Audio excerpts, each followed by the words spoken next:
even yung mga former presidents nga po, Mr. Chair, like former President Ramos, former President Estrada, former President Noynoy Aquino, ay dumalo nung inibitahan din sila sa mga legislative inquiry at nag-take po sila ng oath, Mr. Chair. And I'm also wondering, Mr. Chair, kung meron din po bang dumalo, maliban po sa sitting Vice President, other personnel po from the OVP na nandito, meron po ba, Mr. Chair?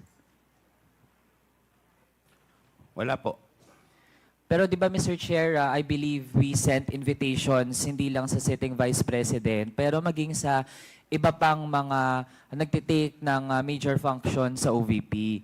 So, Mr. Chair, we have afforded several opportunities for the OVP actually, hindi lang sa ating formal budget hearings, pero maging sa Committee on Good Government, Mr. Chair. So, I think again, we can let the Filipino people judge no, kung ano ba talaga ang performance ng mga niluklok nating mga opisyal sa pamahalaan.